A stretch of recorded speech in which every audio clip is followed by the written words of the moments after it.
Hi everyone, in front of me I've got Samsung Galaxy Z Flip 8 and let me share with you how to enable the developer options on this device. So let's begin with opening the settings. And here we need to scroll all the way down to find the option About Phone. Here let's go to Software Information and localize build number. All you need to do right now is to keep tapping on it until you'll see the information that you're in the developer mode.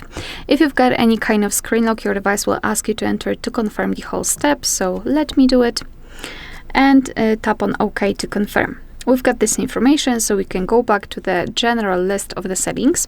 And now after scrolling down, you can see that here we've got developer options. So let's tap.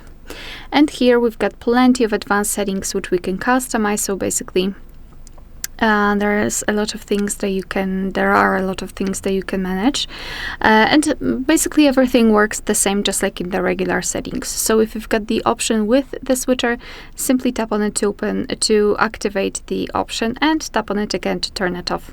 If you've got the options without the switcher, simply tap on them to open more options to choose from. If you're done with customization of developer options, you can quickly turn them off. Just go to the very top of the list and tap on the switcher. And as you can see, most of the options are inactive, and after getting back, the developer options will disappear from the system settings. But of course, no worries, you can customize them again. Just go back to the build number step and keep tapping. Alright, so that will be all. Thank you so much for watching. Please hit the subscribe button and leave the thumbs up.